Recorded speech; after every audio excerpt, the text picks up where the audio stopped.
Hello students, welcome to geography classes. हरित क्रांति के बारे में हम पढ़ रहे थे और इसके अंतर्गत भारत में हरित क्रांति के जो फैक्टर्स हैं, विभिन्न कारक जो हैं, वो हम अपनी पिछली क्लास में देख चुके हैं कि हरित क्रांति को लाने वाले कारक या विशेषताएं क्या थी। आज हम इसी हरित क्रांति के प्रभाव और हरित क्रांति के द्वारा पैदा की गई समस्याओं के बारे में जो है थोड़ा सा जानकारी प्राप्त करेंगे।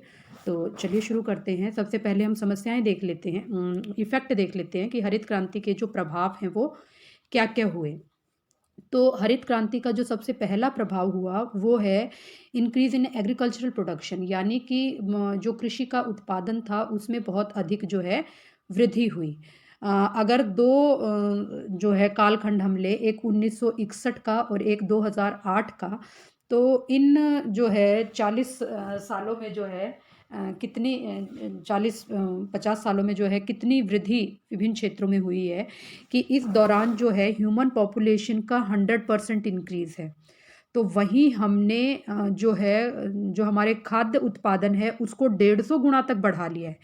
और हमारी एग्रीकल्चरल लैंड तो आपको पता ही है, क्योंकि सीमित होती है तो बहुत ज़्यादा इसमें स्कोप नहीं है, लेकिन फिर भी एग्रीकल्चरल लैंड जो है वो 10% बढ़ा है। यानी कि एग्रीकल्चर लैंड के कारण जो है कृषि के उत्पादन में वृद्धि नहीं हुई है, बल्कि जो है कृषि में उत्पादन में जो वृद्धि है वो किस कारण से हुई है? उत्पादन में वृद्धि जो है वो हुई है आपकी हरित क्रांति के कारण। ठीक है। और इसमें एग्रीकल्चरल प्रोडक्शन की जब हम बात करते हैं, हरित क्रांति की बात करते हैं, तो ये ग्रीन रेवोल्यूशन नहीं, एक्चुअल में ग्रेन रेवोल्यूशन है। यानी कि ग्रीन रेवोल्यूशन का सीधा सा मतलब है कि हमने अनाजों के उत्पादन में ज़्यादा वृद्धि की है। ठीक है, अनाजों के उत्पादन में जो है ज़्यादा वृद्धि की है। और अनाजों में भी अगर हम बात करें तो हमने गेहूं के उत्पादन में ज़्यादा वृद्धि की है। एक बार जो है एक टेबल के माध्यम से इसको देख लेते हैं। जैसे जो है यहाँ इस फिगर में आप देख पाएंगे कि आपका जो है 1960-61 से लेकर और 2019-20 तक जो 5 फसलें हैं, एक्चुअली हरित क्रांति का ज़्यादा प्रभाव जो है इन्हीं 5 फसलों पर पड़ा है: गेहूं, चावल, ज्वार, बाजरा और मक्का। ठीक है। तो इनका जो है 1960-61 से लेकर 2020 तक जो है वो 60 सालों में जो है कितना प्रभाव इस पर पड़ा है, इसको एक बार देख लेते हैं। सबसे पहले गेहूं को देख लेते हैं। तो गेहूं में जो है आप देख पाएंगे यहाँ कि 109 लाख टन से लेकर 1062 लाख टन, यानी कि इसको जो है हम कह सकते हैं कि लगभग 9 गुना वृद्धि जो है गेहूं के उत्पादन में हुई है। इसी प्रकार चावल के उत्पादन में जो है इन डेटा को अगर आप कैलकुलेट करोगे तो लगभग 3 गुना वृद्धि हुई है। ज्वार के उत्पादन में जो है वृद्धि नहीं हुई है, इनफैक्ट जो है ये घटा ही है। बाजरे को जो है अगर हम देखेंगे, ठीक है, बाजरे को अगर हम देखेंगे तो ये जो है 32 से लेकर 92, यानी कि इसका भी जो उत्पादन है वो लगभग 3 गुना बढ़ा है। और मक्का जो है उसको उसका जो उत्पादन है वो भी काफ़ी मात्रा में बढ़ा है, 6 गुना तक। 6 गुना तक जो है इसका मक्का का उत्पादन बढ़ा है। तो इस तरह हम देख सकते हैं कि गेहूं, ठीक है, गेहूं जो है वो एकमात्र फसल, गेहूं जो है वो सबसे ज़्यादा लाभ प्राप्त करने वाली फसल रही है। उसके बाद मक्का, उसके बाद चावल और उसके बाद बाजरा। ठीक है। तो ये जो है हरित क्रांति का सबसे पहला जो प्रभाव हुआ वो क्या हुआ कि हमारे कृषि उत्पादन में जो है वृद्धि हुई है। इसका दूसरा जो प्रभाव है हरित क्रांति का वो ये है कि हमने जो है फूड को जो है मतलब हमारा जो फूड ग्रेन 1966-67 में जो अनाज हम बाहर के देशों से इंपोर्ट करते थे, अब हमें वो इंपोर्ट करने की ज़रूरत नहीं थी। या दूसरे शब्दों में हम कहें कि हरित क्रांति के कारण हम जो है अपने देश की जनसंख्या का पेट भरने में सक्षम हुए, जिसके लिए हमें पहले आयातित अनाज पर निर्भर रहना पड़ता था।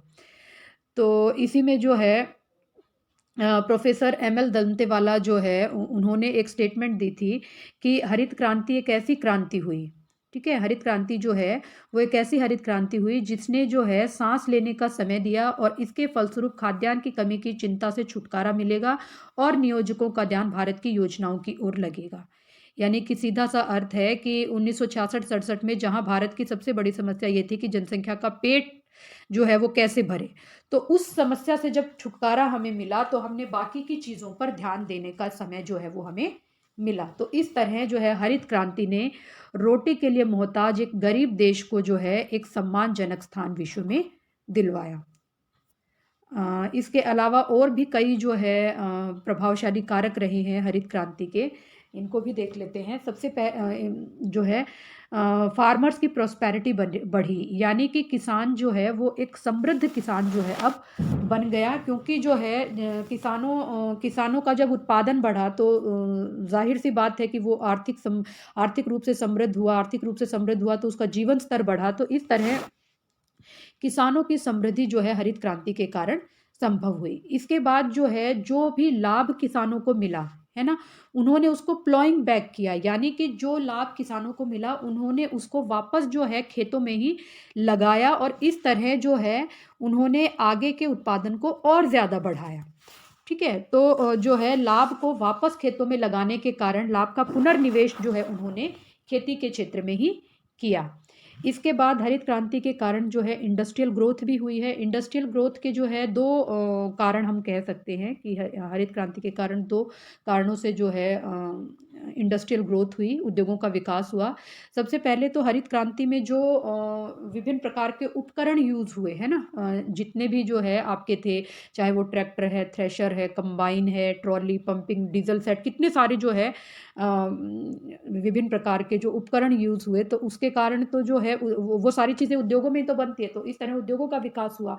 दूसरा, क्योंकि किसानों की आर्थिक समृद्धि हुई, उनकी जो है आमदनी बढ़ी, तो उनकी मांग बढ़ी, और मांग बढ़ने के कारण जो है सीधी सी बात है कि उद्योगों का विकास हुआ।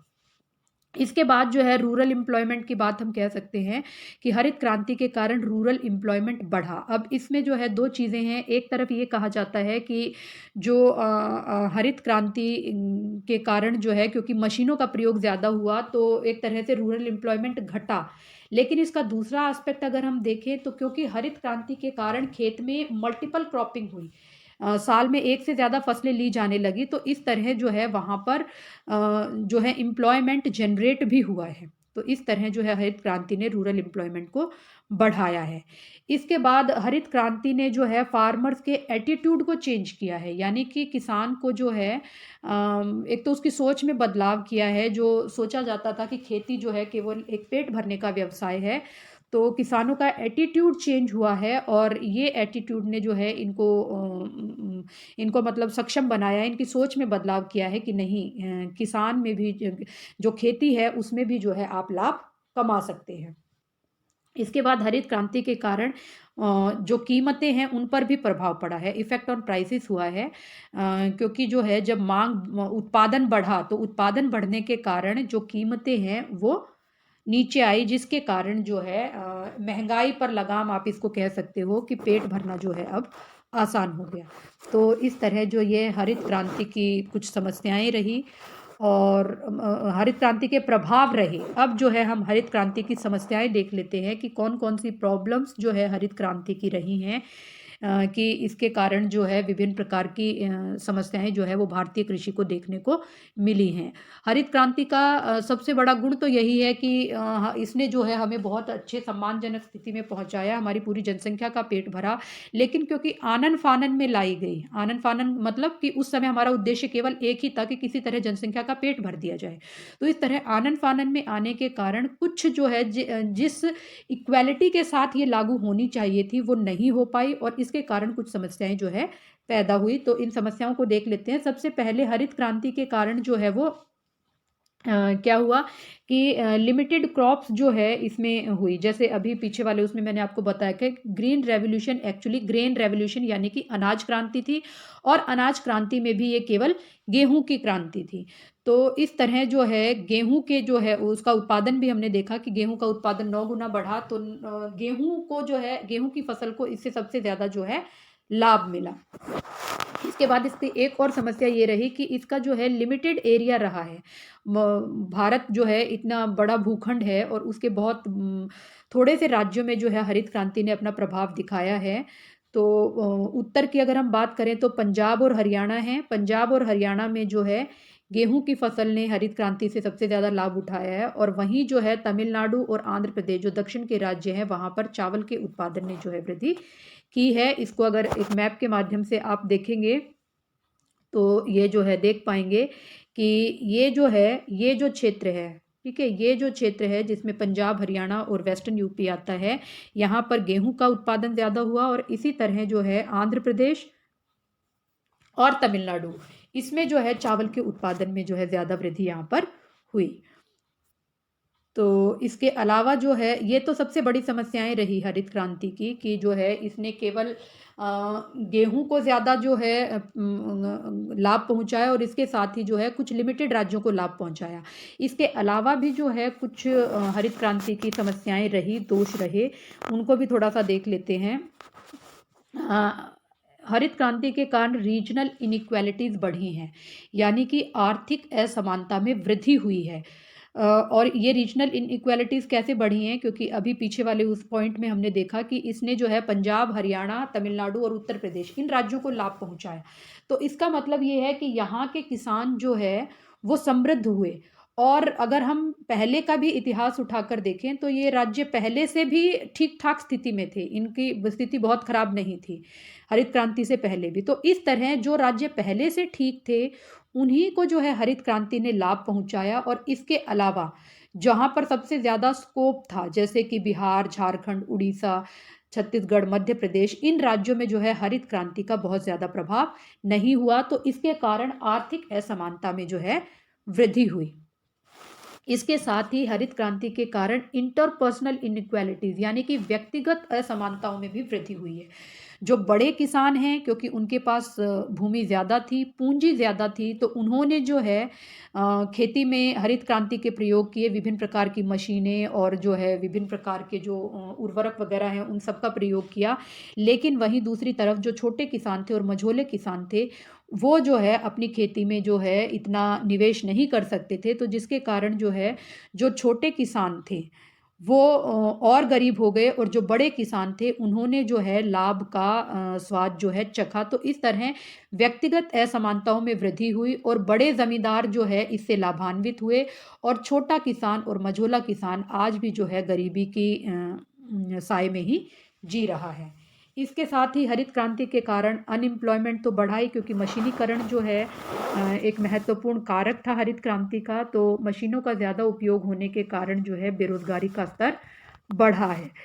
इसके साथ ही डिग्रेडेशन ऑफ लैंड हुआ है, यानी कि जो भूमि है उस भूमि की क्वालिटी जो है, डिग्रेडेशन का मतलब ये है कि भूमि की जो क्वालिटी है वो घटी है। इसके कारण जो है क्योंकि इसमें हमने क्या किया है कि सिंचाई और विभिन्न प्रकार के रासायनिक उर्वरक और कीटनाशक, इनका प्रयोग किया है, और इनका अंधाधुंध प्रयोग किया है, जिसके कारण जो भूमि की क्वालिटी है वो घट गई है। मृदा की जो उपजाऊपन है वो घटा है, और ऐसी हो गई है वो भूमि, वो मृदा ऐसी हो गई है कि उस पर जो है प्राकृतिक रूप से फसल उगाना अब संभव ही नहीं है। उस पर विभिन्न प्रकार के रसायन डालकर ही जो है खेती की जा सकती है। ठीक है। इसके बाद लॉस ऑफ बायोडाइवर्सिटी देख लेते हैं, यानी कि जैव विविधता को खत्म किया है हरित क्रांति ने। जहाँ जो है क्या हो सकता था कि विभिन्न प्रकार की फसलें बोई जानी चाहिए थी, है ना। फसलों का कितनी बड़ी रेंज जो है, लेकिन जो है हरित क्रांति ने जो है ये कहा कि गेहूं चावल, और इस तरह से जो फसलों की विविधता थी, उस विविधता को जो है हरित क्रांति ने खत्म किया है। इसके साथ ही कंटेमिनेशन ऑफ ग्राउंड वाटर हुआ है। ठीक है, ग्राउंड वाटर हुआ है। इसका कारण ये है कि क्योंकि सिंचाई एक महत्वपूर्ण कारक रहा है हरित क्रांति का, और ज़रूरत से ज़्यादा सिंचाई, अंधाधुंध सिंचाई करने के कारण जो है क्या हुआ कि ज़्यादा से ज़्यादा, क्योंकि हम पंजाब, हरियाणा, तमिलनाडु ऐसे राज्यों की बात कर रहे हैं जहाँ पर ग्राउंड वाटर टेबल जो है बहुत ऊपर नहीं थी। तो अंधाधुंध सिंचाई के लिए भूमिगत जल हमने निकाला, और जिसके कारण जो भूमिगत जल है उसकी क्वालिटी को भी हमने खराब कर दिया। और इसी के साथ जो है इसमें अंतिम बिंदु हम कह सकते हैं कि declining growth rate of agricultural production, यानी कि हरित क्रांति जब आई तो एग्रीकल्चरल प्रोडक्शन बढ़ा, निसंदेह बढ़ा। लेकिन इसके बाद के समय में, क्योंकि आज जो है काफ़ी समय हो चुका है हरित क्रांति को, शुरुआत में तो ये जो उत्पादन बढ़ा वो बहुत तेज़ी से बढ़ा, लेकिन उसके बाद उसके जो बढ़ने की दर थी वो घट गई। उत्पादन तो बढ़ा, लेकिन जिस तेजी से पहले बढ़ा उस तेजी से आगे के समय में जो है वो नहीं बढ़ा।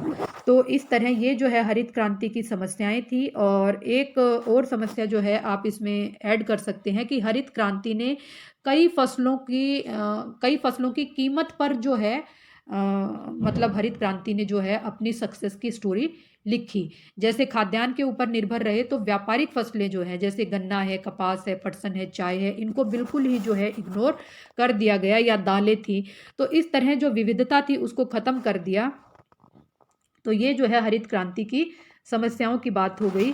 हरित क्रांति की दोष और समस्याओं को अगर हम देखें तो ऐसा लगता है कि शायद हमें जो है एक किसी जो है दूसरी रेवोल्यूशन की ज़रूरत है जिसमें इन समस्याओं का ध्यान रखा जाए, और केवल गेहूं और चावल की फसलों पर ही हम कंसंट्रेट ना करें, बल्कि अन्य जो फसलें हैं उनको भी जो है उनका भी उत्पादन बढ़ाने की कोशिश करें। और इसके साथ ही जो सीमित क्षेत्र हैं पंजाब, हरियाणा, तमिलनाडु, आंध्र प्रदेश, इसके अलावा पूरे भारत में जो है हम इसको लागू करें। उम्मीद करती हूँ कि हरित क्रांति के कुछ एस्पेक्ट्स जो है समझ आए होंगे। बहुत बहुत धन्यवाद आपका इस वीडियो को अंत तक देखने के लिए। मिलते हैं किसी अगली क्लास में। जय हिंद।